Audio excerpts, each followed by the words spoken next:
Hey y'all, it's Sonya here. Um, I hope everybody is having a great morning so far, and I pray that the rest of your day is blessed and that each and every one of your footsteps is guided in the way of peace, okay? So, we're going to go ahead and get into what I'm going to be talking about today, all right? So, what we're talking about today is 6 ways to overcome an abusive relationship. Okay. And when I say abusive relationship, I don't necessarily only mean physical abuse. It could be mentally, it could be emotionally. Um, there's all sorts of ways to identify abuse. Okay. But I'm going to be talking from the heart because this is something that I have experienced in my own life. So this ain't just no arbitrary topic that I came up with today to get views and to have some content. This is some real stuff, some stuff that I went through in my own life and overcame. So through the glory of God, He brought me through it. So that's what we're going to be talking about today. So have any of you out there in social media land ever been in or is currently in an abusive relationship? And it don't necessarily, you don't have to necessarily just be a woman. I'm speaking to my men too out there because there are some men that are in abusive relationships. Okay? So, and a lot of men, it's a stigma upon being abused if you're a man because typically, the man is looked upon as the authority figure in the relationship. And usually, statistics say that it's usually the woman that's being abused. But I don't want to leave my men out because there are some men out there that are being abused by a woman. And something I say today may resonate and help you release yourself from that situation. Because I'm going to just give you a little bit of background about my situation because the things that I went through in my abusive relationship. Now, I was in a relationship for a really long time, about 8, almost 9 years. And the abuse didn't start until the 8th year of the relationship at the end. And now, when I say abuse, I'm talking physical abuse. There was all sorts of abuse throughout the relationship that led up to the physical abuse. There was mental abuse, verbal abuse, and then in the end, the icing on the cake was the physical abuse. So, which usually in relationships, if you are going through mental abuse or verbal abuse, it's only a matter of time before the physical abuse will start because the person that's being abused eventually will get tired of it and either start fighting back, defending themselves, or stepping out on the relationship, which will then lead to the physical abuse, which was my case. Like I said, there was all sorts of abuse throughout the relationship, the mental abuse, the verbal abuse, and the physical abuse came later. Once I got tired of being abused in those ways, then I started displaying my own disobedience of the relationship and stepped out. And then that's when the physical abuse started. So, it was deep, y'all. It went real deep, and what should have killed me only made me stronger. When you go through the fire and you come out unscathed, you come out without a burn, you come out without a scratch, a blister, a bump, and especially with the severity of the abuse that I went through. You can't deny that ain't nothing but God that brought you through that. That ain't nothing but God that brought you through. So, and I always relay, some of the trials and tribulations that I've gone through and overcame through the grace of God, to the story in the Bible of the 3 friends that got thrown into the fiery pit because they wouldn't conform to the ways of the king. So, their names were Shadrach, Meshach, and Abednego. They threw him into this fiery pit. And when they opened the door to the pit, of course, they expected to see a pile of burned up bones. But instead, these 3 men came walking out unscathed. Not a burn, not a boil, not a blister, not a scratch, okay? And that was only due to the grace of God. He brought them out of that fiery pit just to show people that ain't nothing higher than the glory of God, okay? He can bring you through anything. So I need everybody to realize that when you're going through something, call on God. And I guarantee you, if your heart is clean and in the right place, He gonna bring you up out of that. You know, I went through a lot in that relationship, and I'm just trying to share some of the most disheartening parts of it. There was a time I was shot at, blew out the entire back window of my vehicle, and yet I could not find an entry point inside that car at all. And yet the entire back window was blown out. So that bullet had to have entered that car somewhere, and yet there was no entry point at all. At all. So that tells me that God was sending a very powerful message in that moment. A very powerful message. You can shake her up a little bit. You might even bruise her, scare her up a little bit, but you ain't gonna pierce the armor of God. You ain't gonna pierce nothing that God done made, that God done blessed. It ain't a curse in hell that can curse something that God done already blessed. So that was, to me, that was indicative. And at the time, I wasn't on a walk with God at that time. I was living my life the way I wanted to live it. And, I wasn't calling on God for anything. This is all in hindsight and looking back at my life, because God has always had a covering over me. He has always had His hand in my life from day one. So looking back, now that I'm walking with Him, He done brought me out of a whole bunch of fiery pits, unscathed, unhurt, without a scratch. I mean, my heart might have been a little bit hurt, and I may have been bruised and a little scared and shook up. But at the end of the day, I survived some things that should have killed me, things that would have killed a whole lot of other people, some things that would have took some of y'all out. I survived and came through it, came out of it with a sound mind. And I don't even look like what I done been through. Okay? So y'all need to realize, when you a real child of God, can't nobody dig up them roots. Can't nobody dig up them roots. You'll be digging to the end of time, trying to get to the end of them roots, honey. Because it ain't no end to them.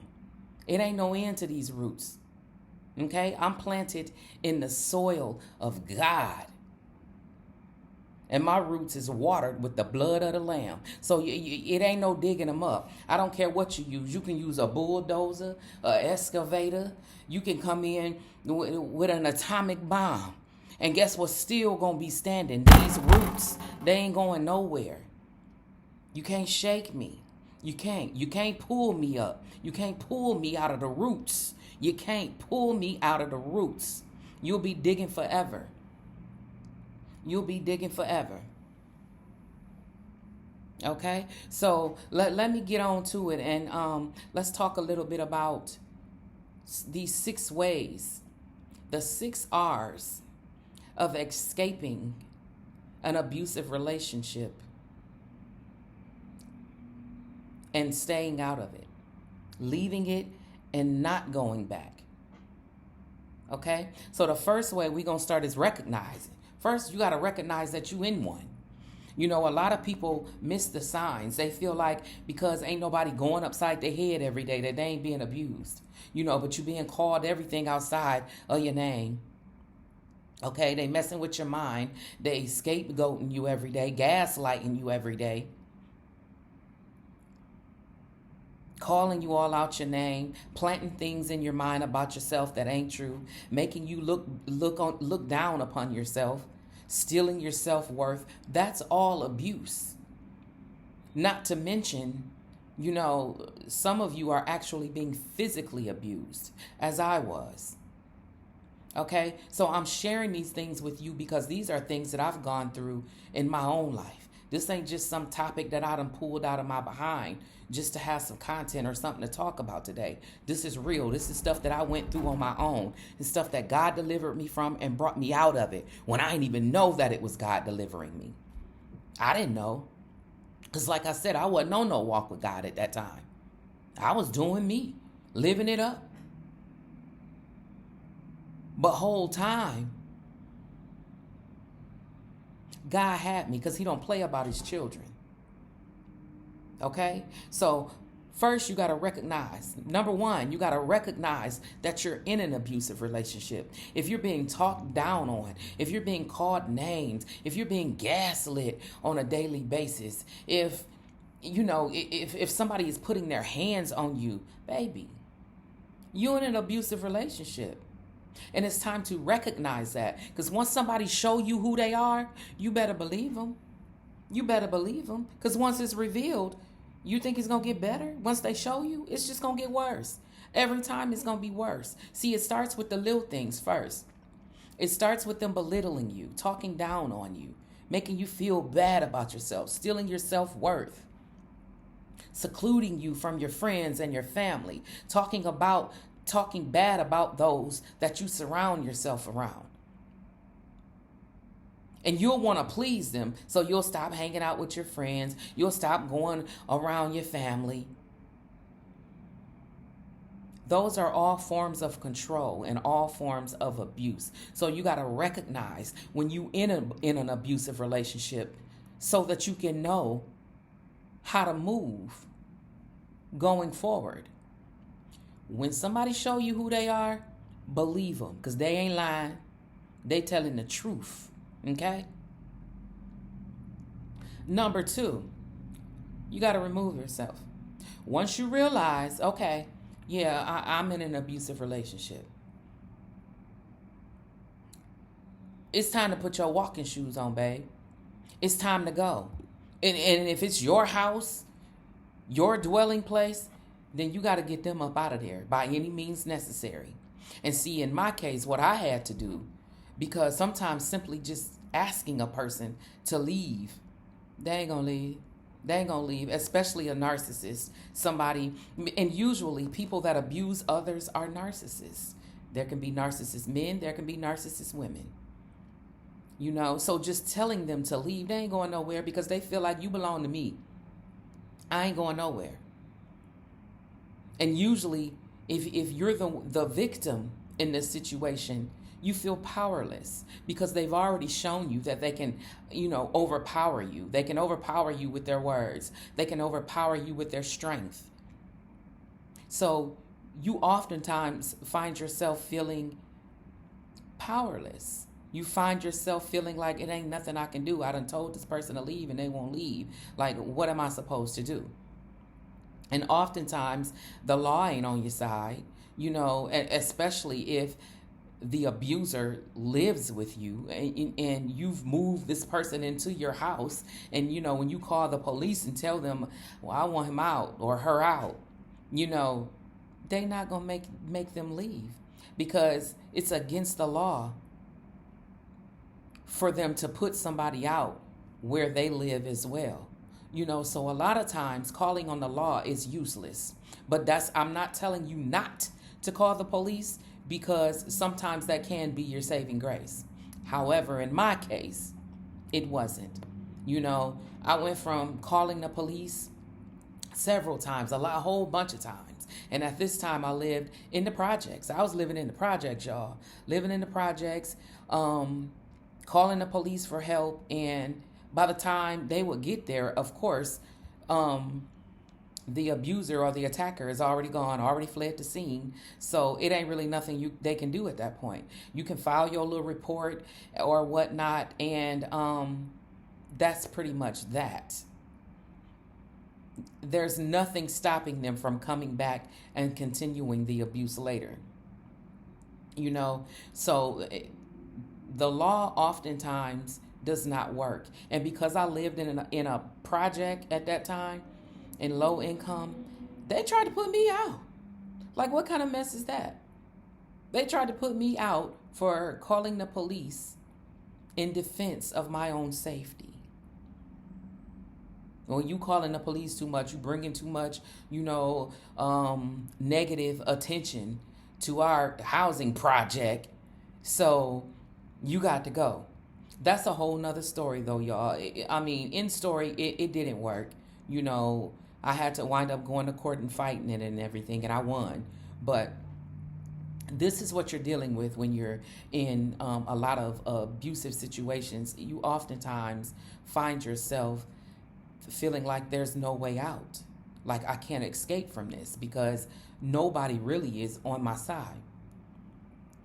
So you got to do whatever you can to remove yourself from him or her. Get out of it and don't go back. Stand your ground. Once you say you done, be done. Be done. And mean that. Because, see, they're going to try to make you change your mind. They're going to try to come back and persuade you and tell you everything that you've ever wanted to hear from them. To try to persuade you back into the relationship. Nope, it's a wolf. A wolf in sheep's clothing. Don't believe them. Don't believe them. They lying. They saying what they got to say to get back in, and nothing's going to change. In fact, it'll probably be worse. Okay? So once you say you done, you got to be done. Be done for real, and take every step that you need to take to ensure that you don't go back. And if that means pressing charges and, putting a trespass order in place and do whatever you got to do. And I know I spoke about, how the law isn't always on your side. But if you get things on paper and in black and white and it continues, in the end, it will reflect in your favor because, you got something to show. You got something to show. Don't go down there dropping no charges. If you file charges, follow through. Follow through.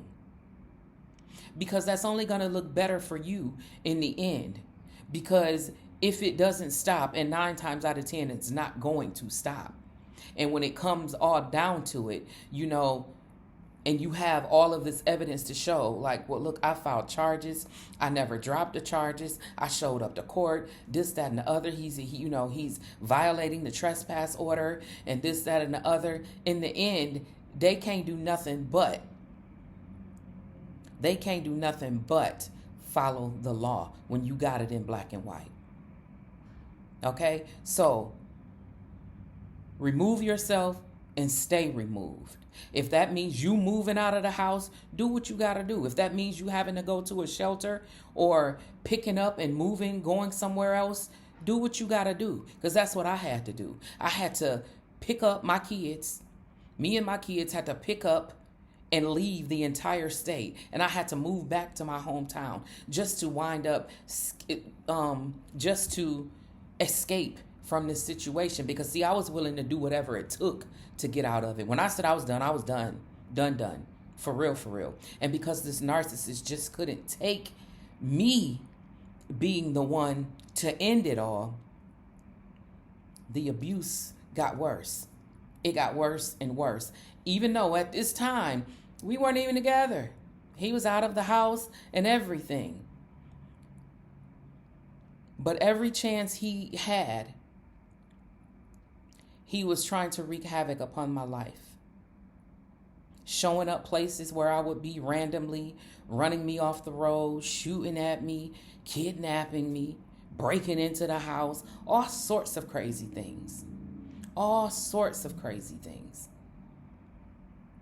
And, even though I was doing everything that it took for me to release myself from this madness and this chaos, the end result was me having to pick up and leave the entire state just to get away.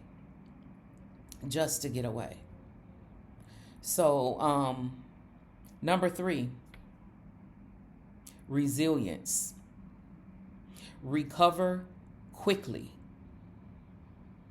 from difficulty.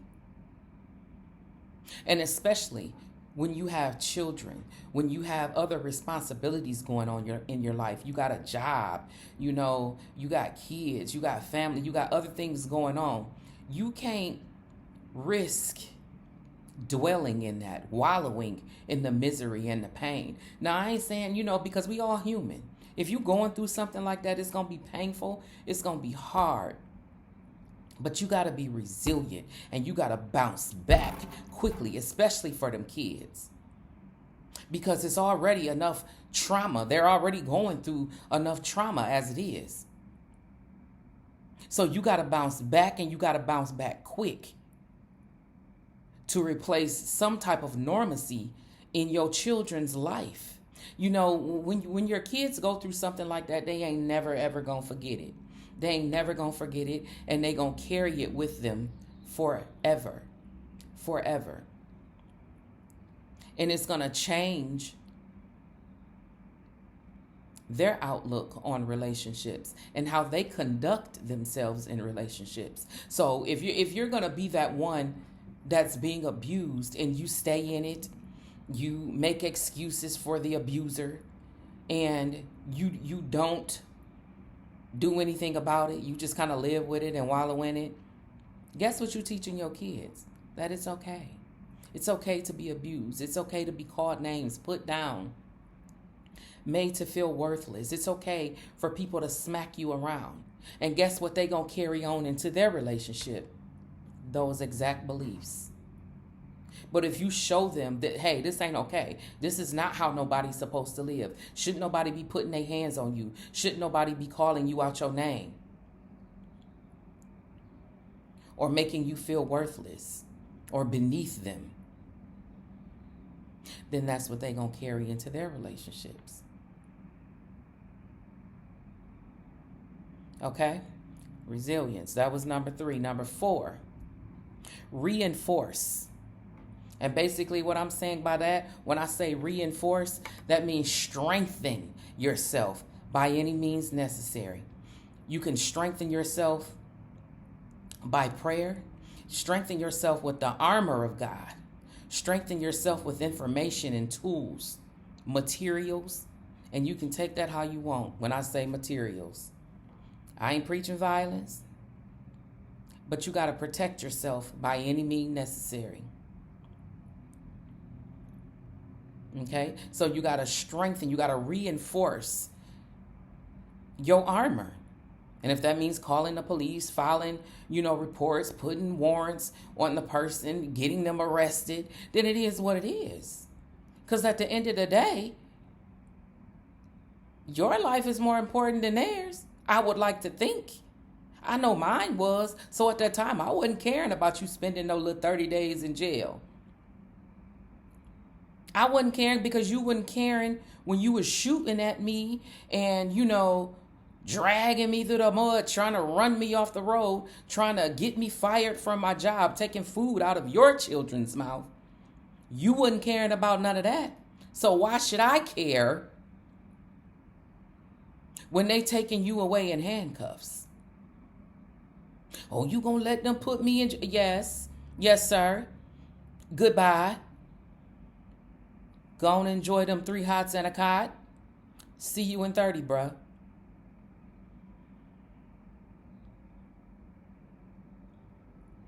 And in a lot of cases, that only infuriates the abuser more.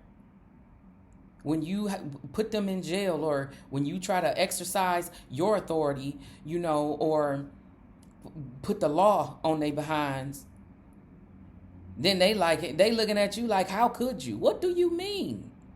What do you mean, how could I? You just straight up blacked my eye, busted my nose, raped me, and you asking me how could I? Okay, we gonna move on from that. So always reinforce your surroundings. If that means changing the locks on your doors so they don't have access no more, if that means getting bars on your windows, not leaving your windows open, because see, that's where I failed to realize. Thinking, just having a false sense of security and thinking that I could have an air conditioner in the window in the summertime. Nah, that got pushed right on out. And they came right on up in there in the middle of the night. and you wake up to somebody, it's crazy. It's crazy. But I want to stress the fact that I'm no longer living in that turmoil anymore. I'm not in that space no more. I have forgiven and I have let it go. It happened. I can even tolerate being around this person now. Are we best friends? Absolutely not. And we would never will be. But, I just recognize that it is what it is. It happened.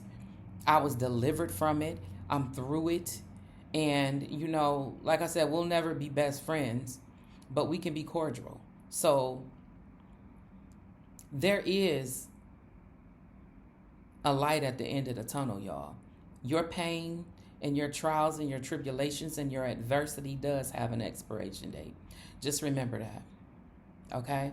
So that was number 5, reinforce. Number 6, resist. And what I mean by resist, refraining from the temptation of going back.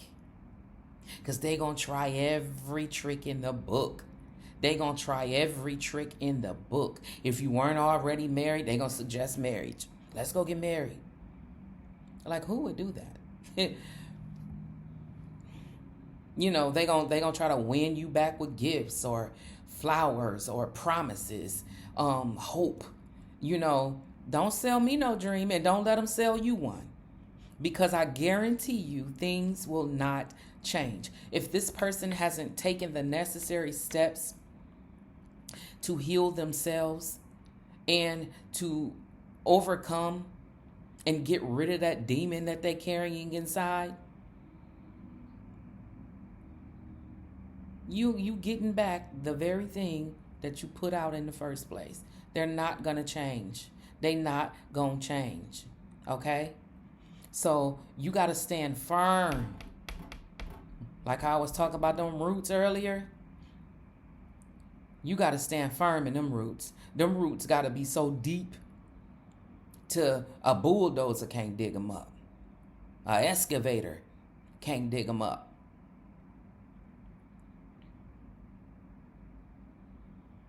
Like, and that's the main key right there.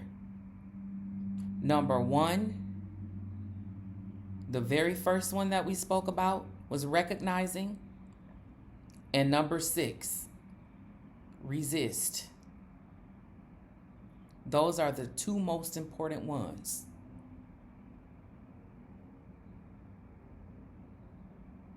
Because see, don't let them talk you into, because once they talk you into coming back, they got you. They got you. They got you. Because they already know you had a weakness for them in the first place because you've already put up with all of this stuff. And now that they going upside your head on a regular basis and you done tried to escape and now you done let them talk you into letting them come back. Oh, they know it's a wrap now. It's a wrap now. It's about to go down. They about to really go hard in the paint now. And the thing is that a lot of people don't escape these abusive relationships. Some people's lives are taken at the hand of someone that's supposed to love them. And if somebody's supposed to love you, they shouldn't be putting their hands on you. They shouldn't be belittling you or trying to make you feel worthless or beneath them. Because once I shown that my roots ran deep and it wasn't no talking me into coming back, this person just couldn't understand. Like, how dare you leave me? And would always try to tell me you weren't my first choice. I don't care. I don't care. And actually had enough nerve to say, well, don't tell nobody that you left me. Listen, I don't care what nobody think. At that point, I was so done, done, that I didn't care what the narrative was. You can tell people what you want to tell them. I'm done. And when you get to that level of done, then that's when all the crazy stuff start to happen, because they just can't believe that you've actually woken up. So, I say all of this to say, wake up, recognize, remove, resilience, recover, reinforce, and resist. Okay? The 6 R's to getting out of an abusive relationship and staying out.